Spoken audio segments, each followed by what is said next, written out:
हम में से किसी भी बंगाली ने अपने मां को नहीं खोया।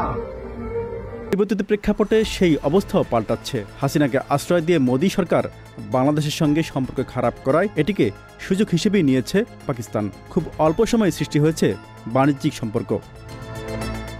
এবার সেই সম্পর্কে নতুন মাত্রা যোগ করছে বিমান পরিষেবা। দেশটির সঙ্গে দ্বিপক্ষীয় সম্পর্ক জোরদারের লক্ষ্যে সরাসরি বিমান পরিষেবা চালু করতে চাইছে বাংলাদেশ সরকার। পাকিস্তানে নিযুক্ত বাংলাদেশের হাই কমিশনার মোহাম্মদ ইকবাল হোসাইন শনিবার পেশোয়ারে এক সংবাদ সম্মেলনে জানিয়েছেন, ঢাকা ইসলামাবাদ সরাসরি বিমান চলাচলে দুই দেশই সম্মত হয়েছে। এ ধরনের পদক্ষেপ উভয় দেশের মধ্যে পর্যটন, শিক্ষা এবং বাণিজ্য সহ বিভিন্ন ক্ষেত্রে সহযোগিতা বাড়ানোর পাশাপাশি কূটনৈতিক সম্পর্কেও গতি আনবে বলে মনে করছেন সংশ্লিষ্টরা। Z news, Dhaka.